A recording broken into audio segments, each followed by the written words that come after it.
the person behind that. Okay, so look forward to speaking to Vinyl Moon, Brandon, and we will be talking about King Gizzard and vinyl mixtapes. That is a thing, and it's a pretty interesting concept. So I'm looking very forward to sharing this with you and seeing what you think. All right, so first things first. I guess, look, I mean, if we got to talk about the show's going well, man. Um, Last week, I guess I was feeling a little bit off because fucking hustling, trying to put things together, and it felt like nothing was dropping. I don't know, and it's kind of I'm bipolar, right? And there was kind of like a post Detroit drop off in terms of energy, and I hate when that shit happens, but those are the kinds of things that you kind of like have to battle through. So when it is that I talk about music really being the tonic, music just making all the difference in the world, that's exactly it. It's because I do this that I know I gotta go down, I gotta listen to a record, I've made responsibilities, and I've decided to do this weird thing, which is share my life with a bunch of you other vinyl junkies and tell you the stories to my record collection and encourage you guys to tell the stories of your record collection. I love hearing that stuff. And you're going to see that it really ties in really nicely to Vinyl Moon, who are new sponsors, and you're probably very much going to like the story behind it, and I can't wait to tell you about it. But first, you know what? Why don't we talk about, you know what? Real quick, Vinyl Me Please. You guys, you know the prizes that we give out every week? That link, follow that link, pick a prize. Share, comment, hit those like buttons and all the rest of that shit, and we will pick something. So the best damn vinyl club out there. Check out the vinyl bundles. You're actually seeing them right now. I'm not saying like just in terms of records. They put together a couple of bundles. The one it is that I'm looking at right now is the jazz and blues bundle, and man, it's severely discounted. And if you're looking for a Johnny Griffin, Eddie Gale, and Sunhouse record, that's really a beautiful type of well-rounded collection. Sunhouse takes you very, very much to the roots, right? You got Johnny Griffin, who's doing the post-bop, so he's kind of taking the bebop of Charlie Parker and taking it to the next level. You have that, and then it kind of like tops off with that Eddie Gale record, which is straight fucking late 60s ghetto fucking music. It's just brilliant, but that kind of gets a little bit more wild and a little bit more kind of Black Panther, Black Power type of thing. But that's the one that I like most. There are other bundles, but whatever. You see, what it is that you do is when you're a professional like me, what you do is you find a way to talk about sponsors, but you're talking about records. So I just told you about records. You see, it could be done. You don't have to be all fucking schlocky. So, we're going to go to Ben. An interesting interview. We've been trying to put it together for a while, but Thanksgiving kind of like tightens the schedule. Then as soon as Thanksgiving comes up, you got the Christmas schedule. All of us are all on that, right? So we're all kind of like squeezing to try to do something that's interesting. The good thing for vinyl junkies, for all of us, is holy Christ, dude. Right now, it's like you go into a record store and it's a cornucopia. There's a million records you can choose. It's like the box sets all come out around now. The bundles, the discounted bundles come out around now. And it's really a good time to buy, which is, listen, you got to spend money on gifts for other people. You got to spend money on gifts for, it's frustrating. I totally get it. But in terms of records, man, could tell you one thing, man. If people are sending me records as gifts, I ain't gonna complain. I love that shit. It's just give me as many as possible. Box sets, yeah, man, even more.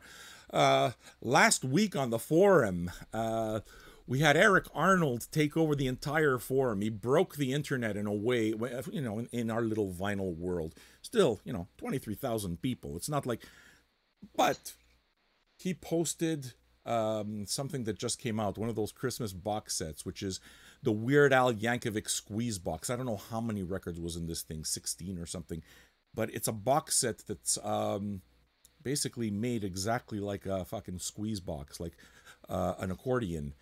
And it was the most glorious, amazing thing in the world. And I could not believe that somebody would dedicate that much money to Weird Al. But lo and behold, when he posted it with all the records, he got 1 million likes, and we all wanted it. So now all of a sudden, you see, before last week, I didn't really realize how badly I want the Weird Al Yankovic Squeeze box set.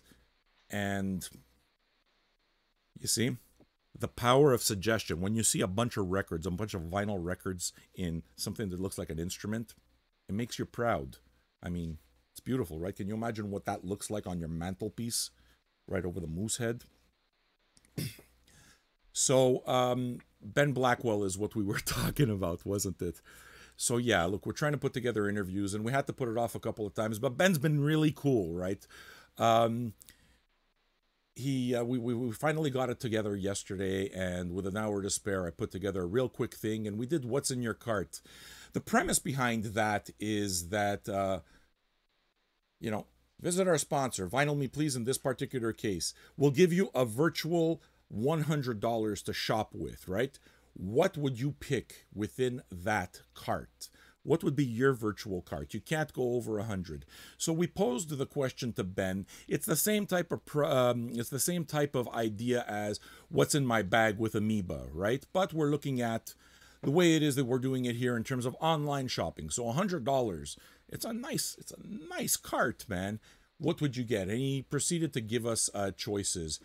Then, as we were speaking before the show, he'd mentioned, it's like, well, yeah, you want to know something about me. It's just, is it records that I already have in my collection? So we preceded that. We've done it like with Matt, with Hessler in the end, and we just made it kind of like a final segment. But in this particular case, what it is we used the idea, the premise of, if you could choose 2 records that you own in your collection and you could give to somebody that describes you, or these are records within that store that you feel everyone should have, which records would they be? He chose Black Sabbath Paranoid as well as Beck Odelay, 2 classic records, and began to tell stories. I mean, in terms of Beck Odelay, the vinyl aspect to it was a very big deal. Why? Because as he pointed out, when Odelay originally came out, it was the height of the CD era. So, we didn't have it on vinyl.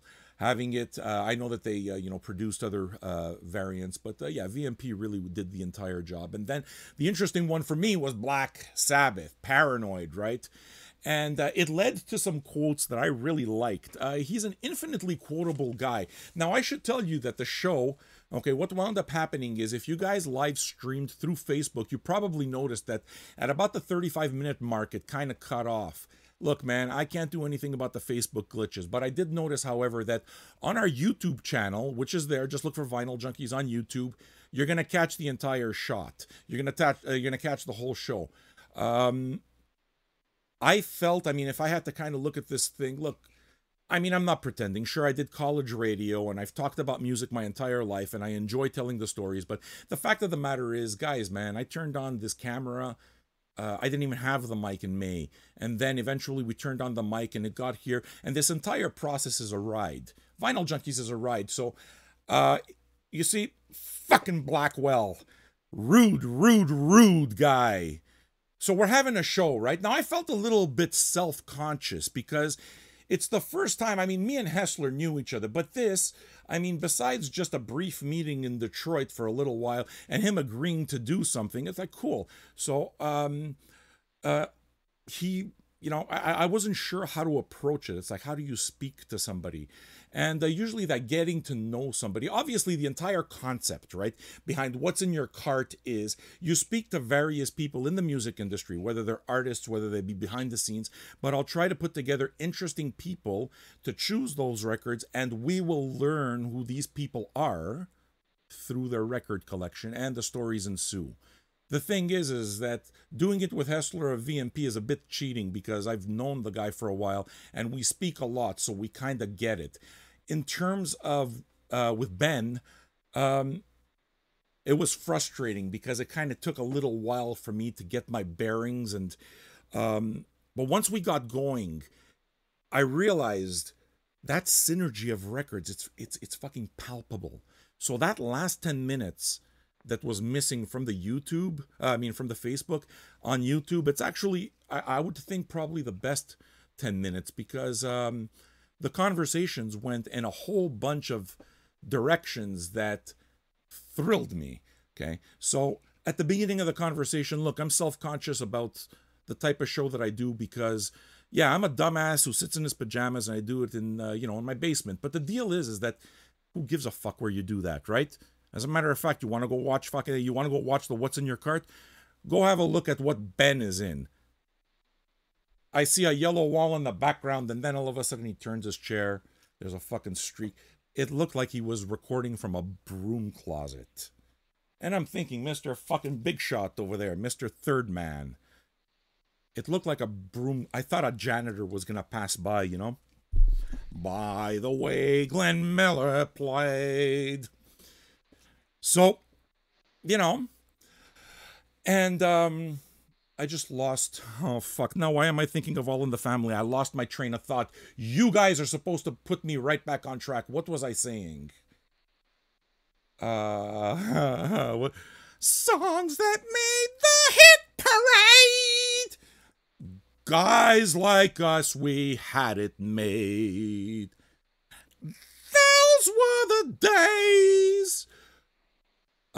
So yeah, Ben complained about the fact that the show is long, and he was saying, holy fuck, it's so long. So that's where I was getting to the rude part. It's like, that's rude. Here I am. This is what I do. This is what I dedicate my entire fucking essence to. And you're telling me that it's long. And then we continue. It's like, hey, it's available on Spotify. Put that shit in. He's like, listen. He put me right in my fucking place. He humbled me right from the beginning on my show. Listen. It's long, he tells me. And I'd rather listen to music. I've heard that from every fucking girlfriend I've ever had in my entire life. Wife included. I'm not talking about my penis, you dirty pricks. I'm talking about my big 12 inches. And my 7 inches. Isn't it fun how there's innuendo everywhere? One thing that I did get to learn right away from Ben is, as we got on, like I said, as I got past the entire kind of like introducing the person, I haven't done this enough to know how to do it. So I lost myself, and I'm going to get better. I promise I'm going to get better. But once we got into a role and we actually started talking about the records, holy Christ, man, we veered off into my favorite topic, which was Japanese psych. So since I've been doing this show, without any question, it's the first time that I got to talk to somebody about the Mops, who used to do a kind of like version of the Beatles, and Les Réalisés Dénudés, and Flower Traveling Band, and all this really obscure Japanese psych. And we got into a discussion about Nirvana and how it kind of like all began there. And I kind of shared, my first experience with them. And, not the argument that he made, but he's right. He just kind of like laid out his path, and it makes so much sense, right? Because he's the second drummer to the Dirt Bombs. Don't ask me why they need 2 drummers, but they got 2 drummers. I figure Ben's kind of like that guy who dances on the Mighty Mighty Boss Tones. His job is just to dance. So, maybe he's just kind of like lip syncing his drum and sugar, dun, dun, dun, dun, dun, dun, oh, honey, honey. They have a Dirt Bombs cover with kind of that Archie's cover, and he's Jughead with a hat. And I had asked him if everybody fought because they wanted to be Jughead, and they said no. He just chose, and I think the artist chose the right Jughead. Do you know the original Archie's cover? Look it up. Do you know the Dirt Bombs? Look up the picture. I don't have it right here, but it was a good one. You know what it is that I realized? This entire segment was supposed to have this here, this third man thing, to kind of like give you what I'm talking about. So we moved on, and moon landing. I kind of described I kind of described the first time I heard Nirvana as kind of like, where were you during the moon landing, you know, the time and the place. And I'm not going to do it here, just listen to the show if you want. But um and as we went on, it's kind of like I lose my train of thought, of course. So I had forgotten exactly the way it is that I had said it, and it kind of veered a little bit sideways, but with the same idea of the last real big seismic rock and roll moment. That's not what I said, but then even when Ben kind of like phrased it that way, I thought to myself, well, it's not that far off. And he had suggested, because it's pretty clear the guy, listen, record nerds have these types of conversations with everybody, right? So it's pretty clear he's had this conversation before. And, you know, at one point, somebody he spoke to maybe name dropped OK Computer, Radiohead. And I can see the argument, but I can't really see the argument, because at that point I revealed that I have actually never heard any Radiohead, and I've never heard OK Computer, and it's just one of those records that kind of like got lost. And we kind of got into that conversation, you know, the records that kind of like fly directly over our radar.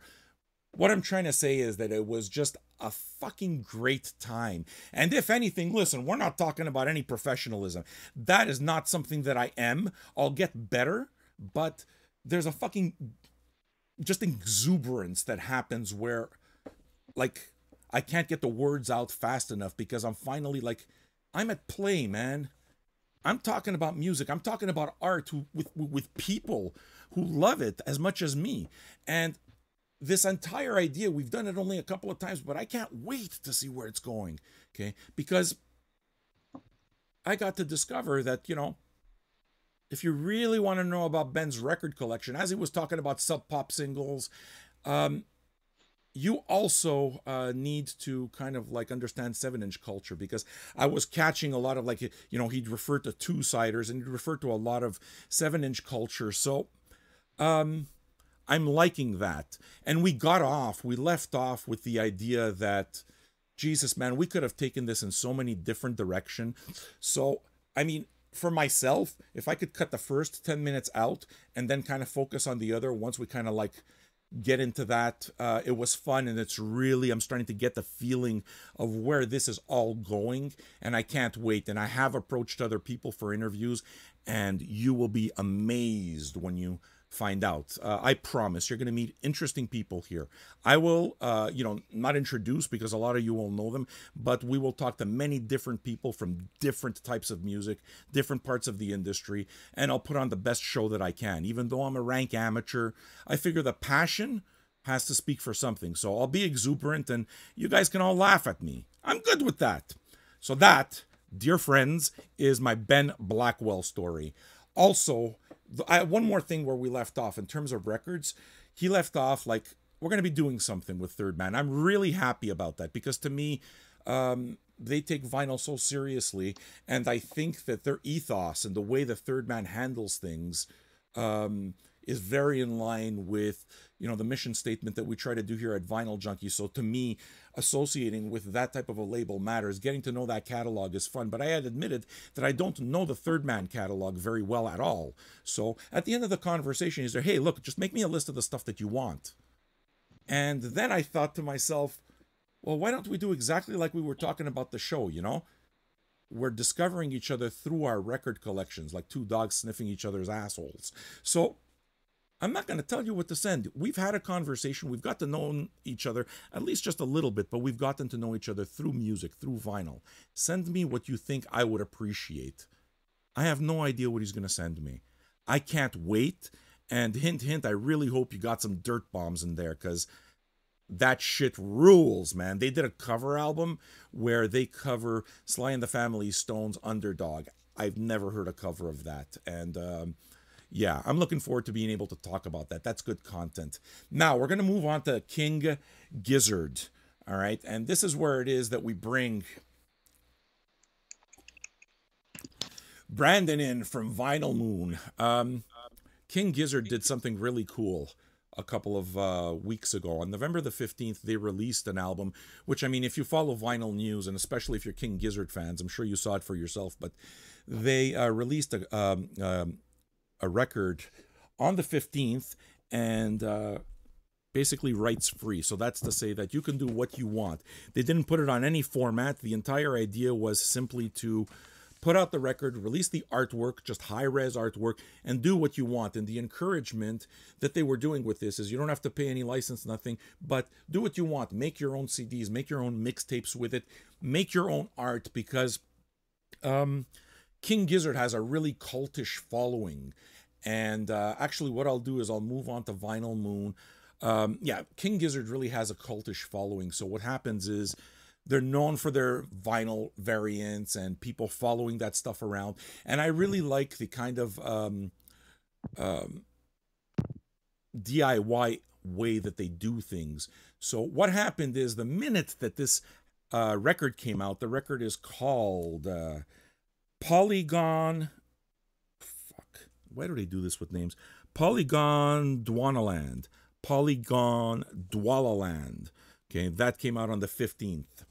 So what happens right after? Immediately, we get somebody from the vinyl world saying, look, I'm a huge fan of this. I'm a huge fan of King Gizzard. I think what he's doing is the fucking best. So we want to do this on vinyl. Okay, and we're going to do it a bunch of different colors, just the way the King Gizzard story is, you know, that they put out a lot of variants and they kind of just feed to the fans. And because they were cool to give this to the fans for free, what we're going to do is we're going to donate the profits to charity. And man, if you can't get behind that, fucking well done, right? I was fortunate enough to meet Brandon out of Vinyl Moon, and I'll put him on right now. I was fortunate enough to meet Brandon out, you know, from Vinyl Moon out at the Making Detroit conference, and we started talking. Hey, Brandon, you're on, man. How you doing? Good. How you doing, Sam? I'm doing really well. I'm so happy to have you here. Great conversation yesterday. So yeah, I was saying that we had originally met at the Making Detroit Vinyl conference, and you know, you told me about the Vinyl Moon. You told me about your Vinyl Moon, which we'll get to. You know, the idea of a vinyl mixtape is really what comes to mind more, but we'll flesh that out a little bit. But as we were kind of, as I left from there, right, I realized it's like, holy shit, this guy's attached to a King Gizzard thing. And it's like, boom, right away. I just got my first King Gizzard record from Vinyl Me Please, which is Sketches of Brunswick East, right? And the reason it is that I got it is, number one, the cover does look like a Zappa cover. Okay, there's no doubt about that. But what's that Blue album? Just another band from LA. I forgot which cover it is. But, you know, and people were mentioning, but it got me curious. I really liked the music. I don't think it's anything really like Zappa, but I understood the kind of like psychedelic jam vibe and got into it immediately. And I now know why so many people on our forum keep posting King Gizzard records, right? And I want more of them. So you guys enter and you decide to crowdfund this record and release it in a bunch of variants, including a liquid-filled variant, right?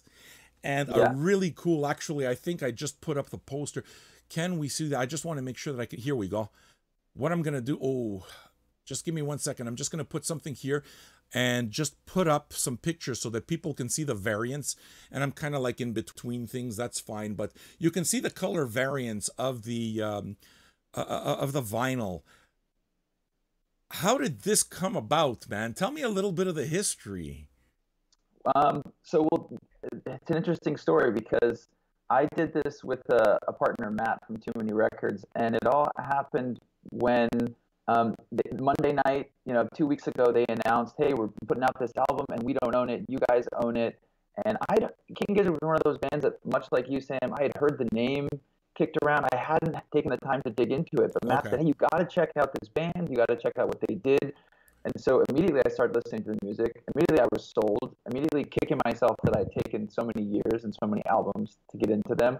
But it just felt like such an awesome opportunity to, be a part of this thing that they did. People are likening it to when Radiohead did In Rainbows for Pay What You Want, 10 years ago, and kind of shook up the model. And I think, King Gizzard did something even more crazy. I mean, they said, make vinyl, make cassettes, make CDs. And so that's the best. Yeah, as a guy that makes vinyl every month for Vinyl Moon and loves making really cool packaging and really cool color variants, this was like a no-brainer. It was like, cool, let's do it. Let's do it. Let's make it amazing. We spent all day putting together the ideas, trying to make something unique. You know, I mean, there was a couple other labels that were also, you know, jumping at the chance to put out the records. But I thought we had a chance to do something special, both from a quality product standpoint and really make like the definitive deluxe edition, and also, hey, if this thing goes really well, we could donate a lot of money to a really amazing charity. And if I'm not wrong, you're donating to a shelters, just some kind of association for battered women. Is that right? Well, so RAIN is the #1 charity for sexual abuse prevention, sexual abuse awareness in the United States. So obviously a very timely topic right now. And sort of what I found really interesting was that this charity, the biggest one in the U.S., I'd never heard of. No one else I've spoken to has heard of. And so that just goes to show how much they need our support and our you know, fundraising more than ever. I mean, this is such an important cause, but you've got some charities are household names, and the fact that RAIN is not means they need our help. And so it's been really great to raise. I mean, you know, no spoilers, but we've raised some good money for them, and the final numbers are still trickling in. But that's been huge. You know, King Gizzard, they donated this music. You know, I didn't make the music, so it doesn't feel right to make money off the music. But it does feel right to do something really unique for the community and with this great band and with the fans. And so it's been a blast. It's been a total whirlwind blast. And the Kickstarter went way better than we ever could have imagined. And you know, every day is so fun connecting with people who are sending messages and getting hyped about it. Can I tell you what it is that I love about this? And I'm kind of going to bring in Vinyl Moon a little bit. The huge amount of respect that I have for what you did here is that look, ultimately, Brandon is he runs the label Vinyl Moon, which is a pretty interesting concept, the idea of a mixtape on vinyl, which we'll talk about later. But, I mean, that's what he does. The feeling I got from you, and it sold me immediately to the way it is that you approach things, was that King Gizzard started off with the act of kindness, with the act of just giving. There's no profit involved. It's just a question of doing something kind. Right? I remember immediately, it could have been the same night or after. If I were like, I mean, this is just snowballed, right? You guys seized the opportunity immediately, if I'm correct. Yeah, I mean, it was, I think it was announced somewhere around, you know, nighttime of Monday night, and, you know, morning of Tuesday, we started putting this project together, and we had it launched by, I think, around 5 p.m. Tuesday. So, you know, from when they announced it to when we had the project launched, it was less than 24 hours. But there was definitely a buzz going on, and we wanted to make sure that people didn't forget about our little project. We wanted to jump on it and, you know, stake our claim, put our flag in the sand, and say, hey, we're doing something really cool over here. Yeah, well, the thing that was really cool about it is that the way you approached it, or certainly it's the way that I got it, was it seems like, okay, the charity started there, and it's just that whole feeling of paying it forward. And given the timeliness of the charity you decided to donate all the profits to, it's kind of like, okay, well, yeah, your business is Vinyl Moon, but on the other hand, I'm going to jump into this and donate my time and donate what I know to make sure that I can do it. And when there's that money, we're going to give it to somebody else. And you know what? In the end, as far as I'm concerned, it's the best type of advertising that you can do, because it's an act of charity. It's through an act of charity that people are able to now know what Vinyl Moon is. And look, bravo, man. And ultimately, I mean, we're going to be working together. There are so many things to talk about, but Brandon and I will be working together, and that's the reason, because we kind of see things the same way. And after an hour that we were talking yesterday, it was so fucking clear. I'm chomping at the bit to get to some of this stuff, man. How many Sorry? One sec, sorry, Sam. I just realized the sound on my end might be a little bit choppy. I saw Andrew mentioned it's choppy. Yeah. Let me just try use my internal mic. Is this at all better for anyone? Actually, you know what? Thank you for mentioning it. And what we'll do is we'll see through the comments. But yeah, thanks. Don't worry about it. We'll figure it out. Listen, man, they already know it's a work in progress, so I wouldn't break my head too much about it. I love that we can get live feedback on, you know, any issues that are happening. Yeah. So that's Hey, cool. man, I'm not set up for it, but in the future, I'll even be able to set up Skype calls. So that's going to be fucking cool, man. I can't wait for people to be able to just ask questions. I know that you told me you had alluded to a bunch of surprises when it comes to King Gizzard. Are you able at least to tell me how many variants, or give us some hints? First of all, there's one thing that I noticed when I visit the Kickstarter page for the King Gizzard. Yeah. It's not clear how long the campaign is going for. When did you launch it, and when will it end? Well, so it's over. It ended a week and a half ago. It was only ran for 7 days. It was a very short campaign. Okay. So Um, that's why. yeah, so this is something that's a little bit confusing about Kickstarter. People that are familiar with Kickstarter sort of can understand the site a little bit more. We definitely have had people trickling in since then saying, "Hey, how do we get one? How do we get one?" So, typically the way that a Kickstarter will work is you set a time frame, and then there's a hard cutoff. And if you've met the goal, thumbs up. If you haven't met the goal, hey, no one gets charged, and try again next time. So we set it for 7 days, just wanting to do something really quick, and basically saying, hey, look, you're either in or you're out. Let's do this. Shorter, definitely, you can shoot yourself in the foot if you don't have enough time to get the word out. But luckily, things went really well. There are some copies left over. The teal color variant. Teal's the color of the Anti-Sexual Harassment Awareness Month ribbon, so Yeah. felt like that was an appropriate color to Just do. show. There's some extra copies of that available. So we're working on the sort of best time frame to be able to put those up. I mean, we're going to have great copies of this record left, and so we're not going to sit on them. That's no fun. They're going to go out to people who want them. So just, I guess, stand by for the best way to get a hold of one of those copies. Awesome, man. I'll definitely keep everybody posted, because it's pretty clear we got like a good sized King Gizzard fan club. So people who listen, I didn't even know it was over, so I figure that there's must be a lot of people that didn't know. And I'm getting off this thing like I wish they would have gone on for 30 days, because I'm sure you guys would have fucking destroyed, man. Yeah, well, part of it was, but we also wanted to get the vinyl into production immediately. We wanted to get it out and made and finished, and so we kind of needed to have a short time frame so that we knew, hey, are we doing, how many copies are we doing? In the off chance that this thing blew up like really crazy and we had to do an extra run of another variant. So that's a lot of the, kind of stuff that goes into the vinyl pressing logistics. That we just said, let's make it 7 days, and then if we blow it and no one cares, then that's okay. But if we do really great, we'll kind of have a better sense of where we're at and how many we order and all that stuff. It's funny because I'm of two minds as you say all of that. The first thing that I was thinking, because like I said, I didn't know it was over, right? So it's just now that I find out. The first part is kind of like, oh, bummer. Because I would have loved for King Gizzard fans to kind of catch it here, and for things to really just explode to another level, and for the charity in the end, just a fucking really nice Christmas thing to do, just to give to the charity. But then I thought to myself, wait, we have a little bit of an announcement that we're going to be making, which is leading into Vinyl Moon, but we're going to be working. The long and the short of it is we're going to make a record together, okay? But if I can kind of like preface that for just a little second, is there any possibility of maybe pressing more of these King Gizzard later? Well, it's funny you ask, Sam, because there definitely is that possibility, and that was sort of what the kind of secret announcement I was alluding to earlier. That's the best.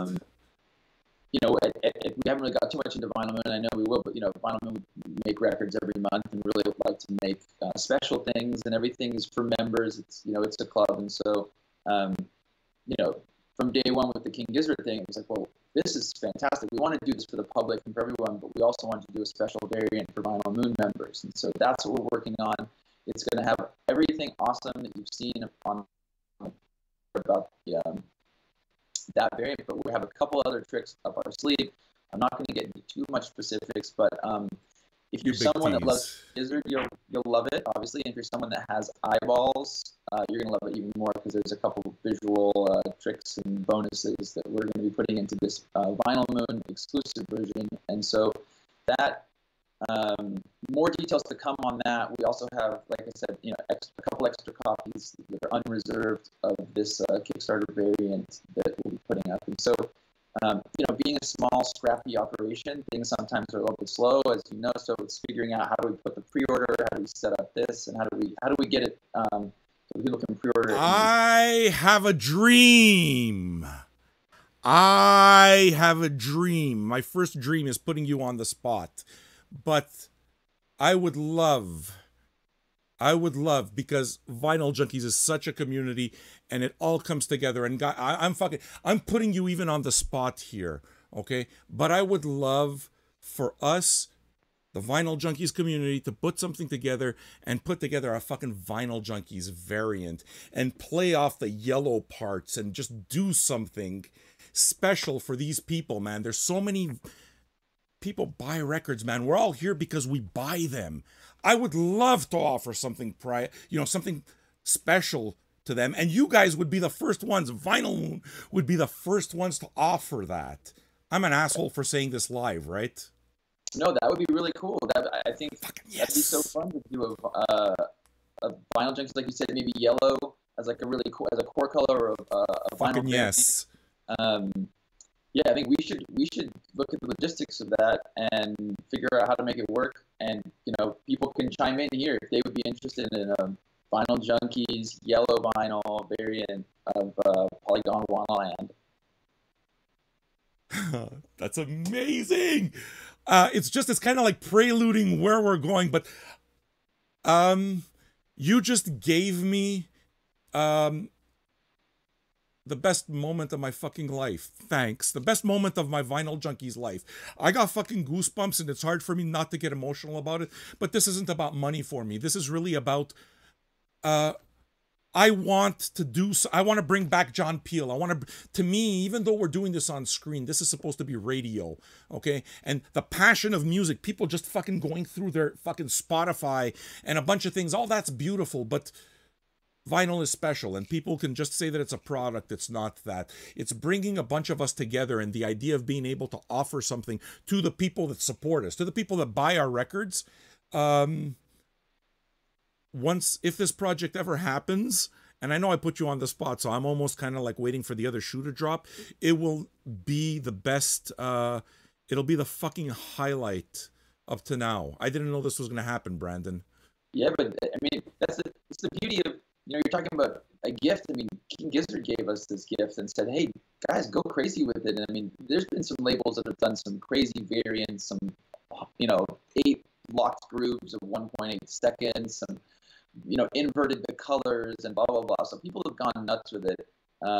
So there is absolutely no reason why we can't do a limited Vinyl Junkies variant. And because that's the gift that King Gizzard gave us and said, hey, have fun with this, do your thing. And, it's been so fun. This fun should be shared, with you, with Vinyl Junkies community. Like, it's so fun so far. I love it.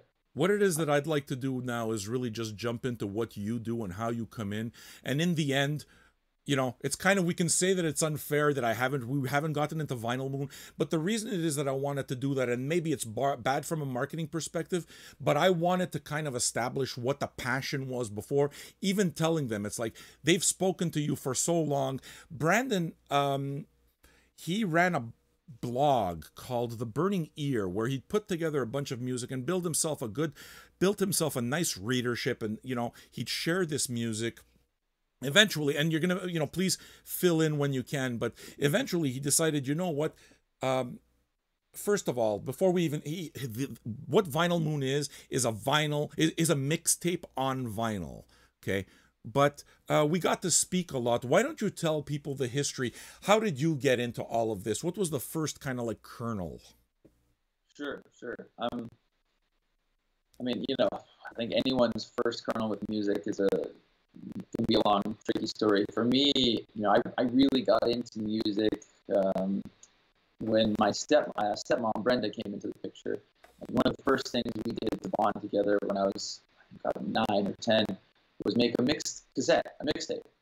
She sat me down with her CD collection, her cassette collection. This is early 90s, and made a mixtape, and it was Talking Heads and Johnny Clegg and Savuka, and some really great stuff. And that mixtape, I took that cassette everywhere all summer, and it really planted the seed of music that I took with me through middle school and high school. Obviously, music became a big part of my young life, but the idea of the mixtape always stuck with me. And in high school, I made mixtapes and would go to Kinko's and do color photocopies. And that's the part that caught me. You actually went to the trouble of going to Kinko's and making copies for the covers. That's awesome. Yeah, finding cool fonts on my Apple IIgs computer and laying out the track listings and glue sticking them into the J cards on the cassettes. And that stuff was so fun. But anyway, fast forward a couple decades, and CDs and iTunes and mix CDs, and I started this music blog, The Burning Year, in 2009, and it was just a way for me to talk about music and put it out there in a public space where I could share it to my friends, and I thought maybe a couple other people would find it.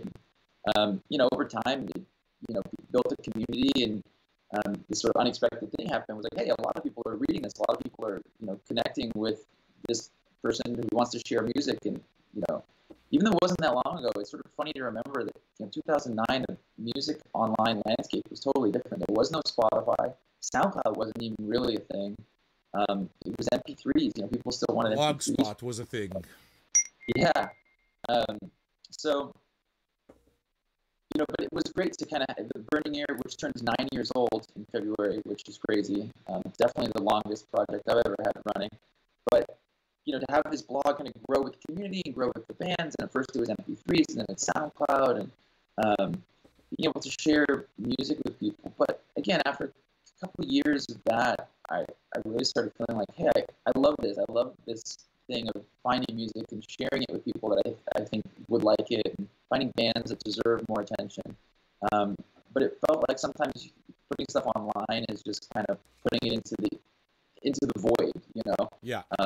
What's a website? What's a music blog going to be in 20 years? Am I going to be able to sit my grandkids down on my knee and show them a website in 20 years? Who knows? It just feels so intangible and so digital. Obviously, everyone here today understands the value of something physical, and I was really thinking a lot about that. How to take this thing that I love, sharing your music, and turn it into something a little more concrete. And so at the same time, I was getting more into vinyl, and I was picking up 7 inches from these bands that I really love that were just starting out, and really enjoying being at the vinyl process, the ritual of sitting down, putting a record on, no skip, no shuffle, none of that stuff, just really giving yourself interacting with it, making it a necessary part of your experience, whatever you're doing. Yeah, exactly. Absolutely.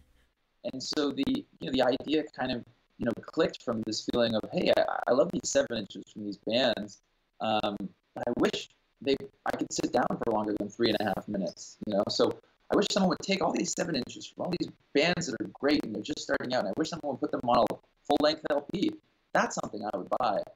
And then, ding, I guess it's something I could do. If there's anything I'm halfway qualified to do, it might be this. And so a bunch of spreadsheets later, and crunching the numbers and doing the research and figuring out, hey, with crowdfunding, I might be able to try this, and if it fails, well, I'll learn something, and if it succeeds, then man, how cool would that be?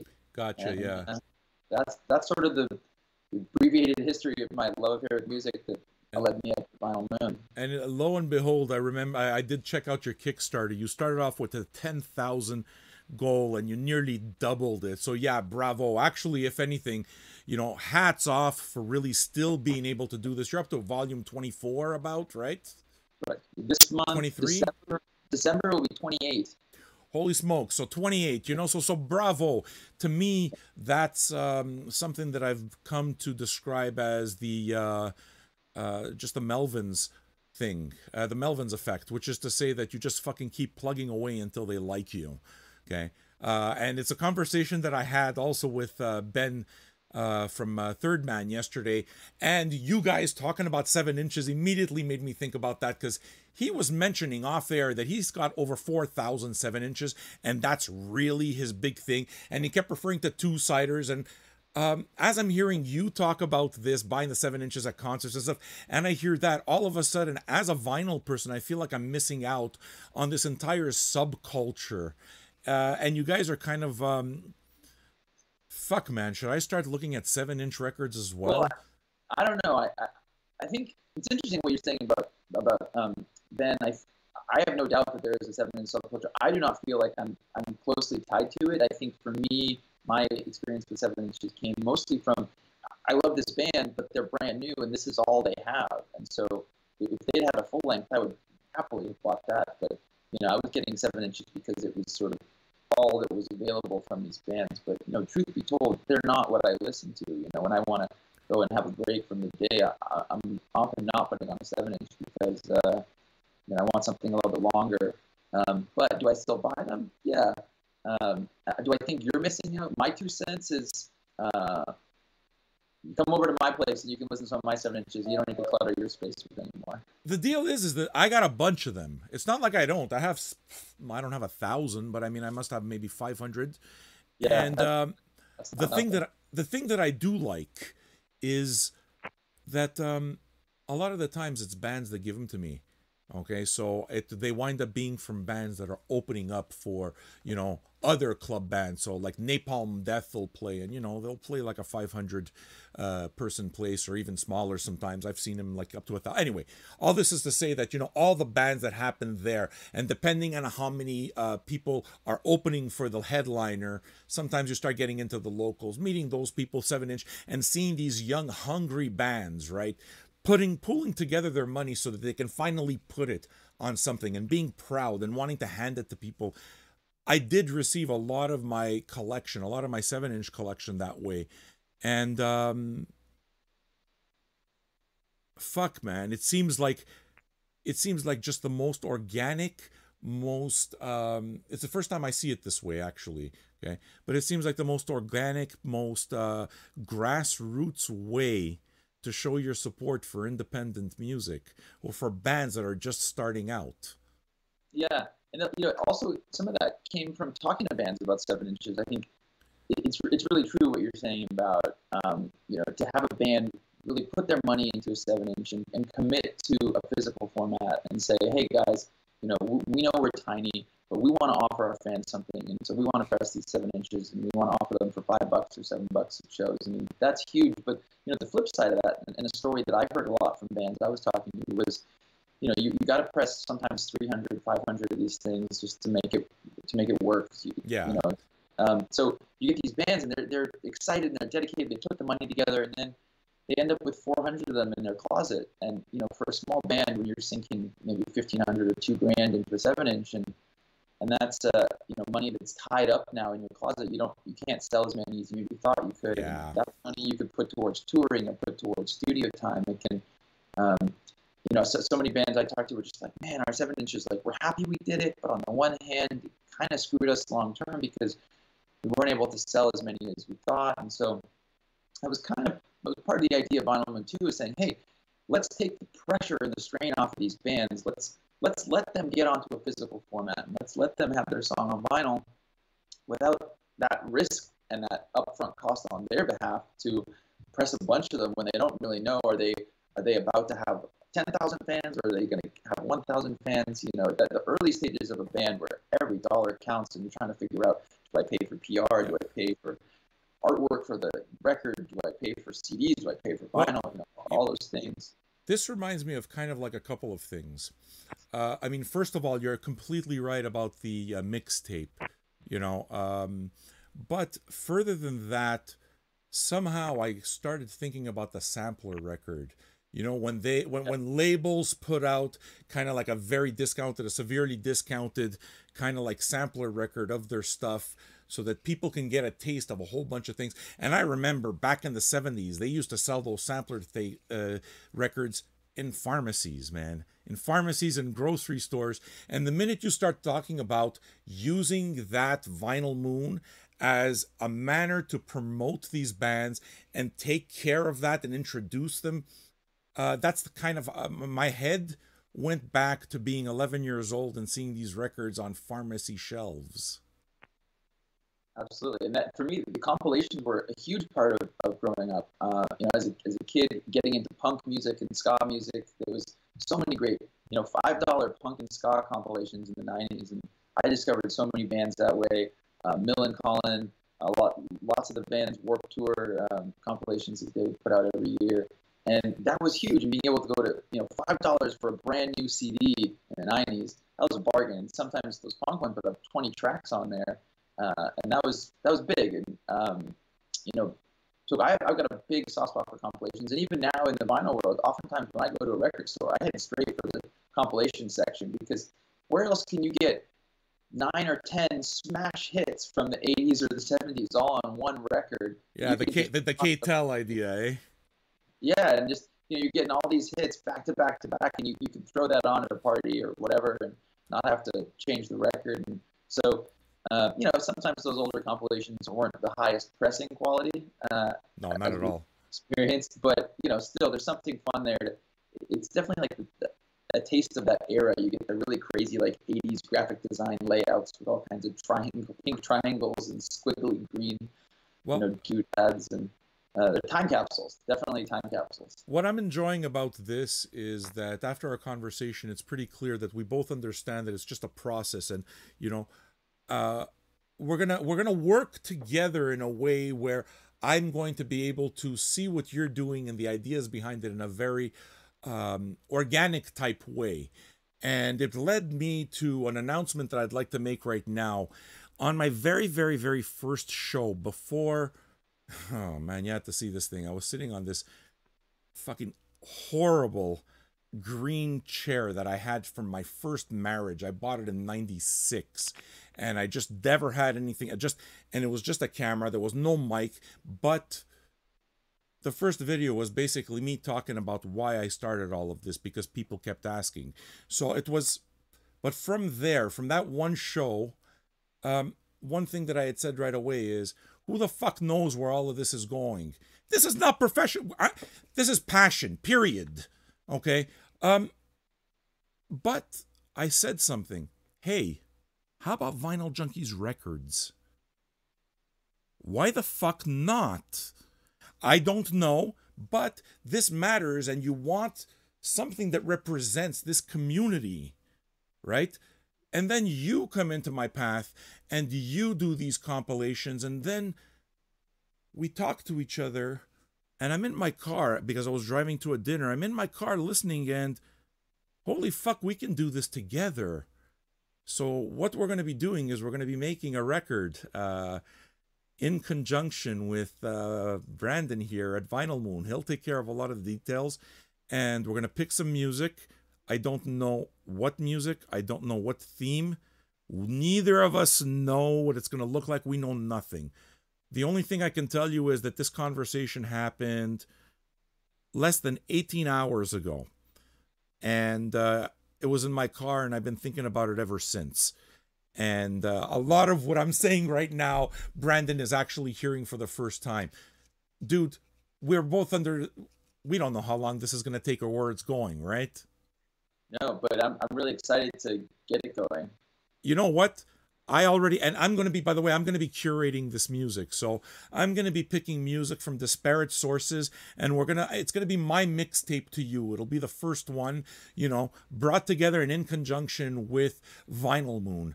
And I think I've already put out feelers. I'm not sure if it can happen, but I've already put out feelers for my first song. And if it does, it'll kind of just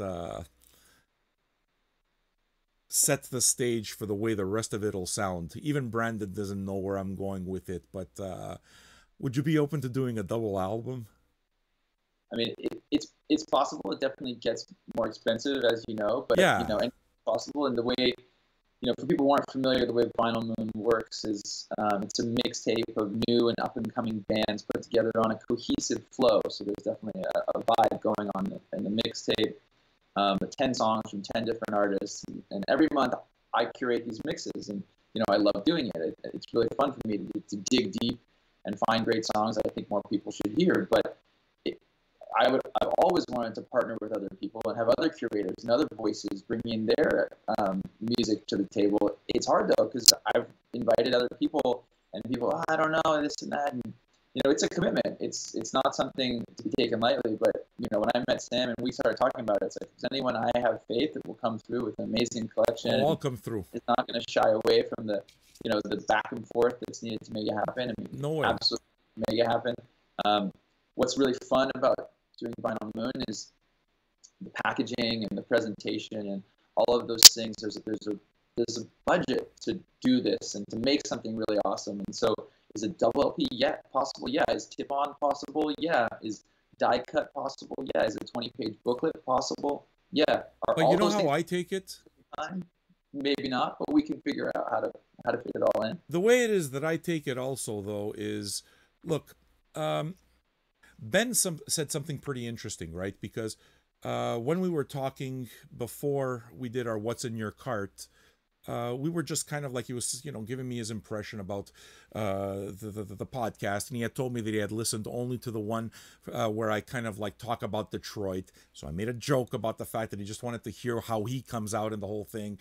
And but what it is that he had said was, he's like, yeah, but it took a while to get to the music, right? Because it's like, you're talking about Detroit, but they don't know about Detroit. And then it kind of like got me to thinking about the entire what are we doing here? This, in the end, is a serial podcast. All these people that we're bringing in, you being the next one, Brandon, you're the third person we've had on. You're all kind of the whack pack. You're all the characters that make up this community and make up this show. So this experience that you had, this experience that we're going to embark upon, making this compilation record, for me is, I'm happy to see what the process is, because I want to tell all of these people, everyone watching, I want to be able to tell them, it's like, hey, this is what it is that it's like, you know?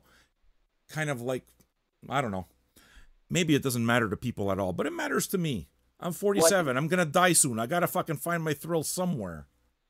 I think it does matter. I think one of the coolest things for me about starting Vinyl Moon was learning about that process. And man, it still happens every month. I learn something about the jackets, the printing, the pressing, the center labels, so many things that go into making these physical products. Yeah. It's fascinating. And I'm like, I wish more people knew about this.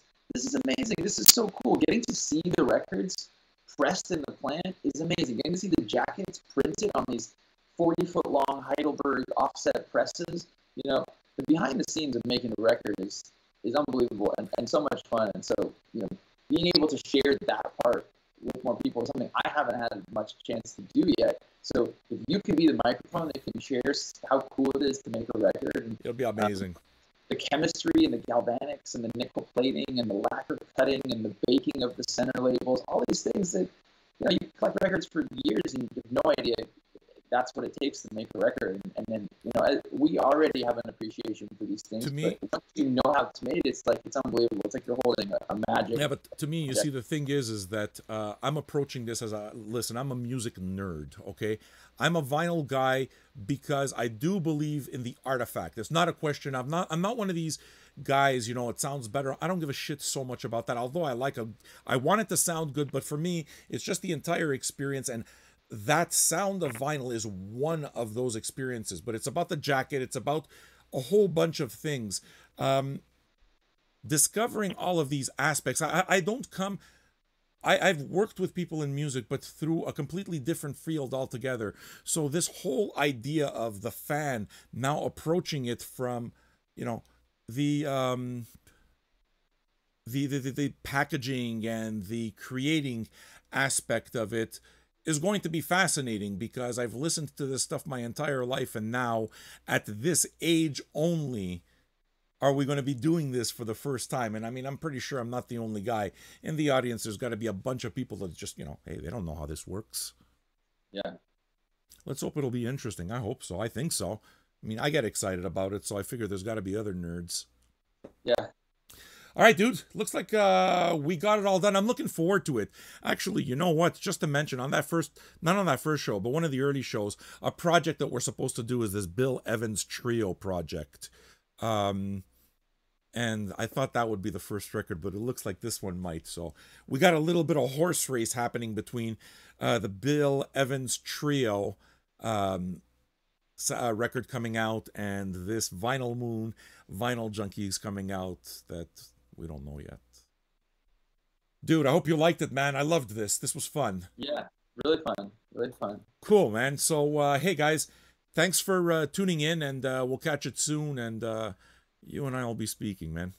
We'll be speaking.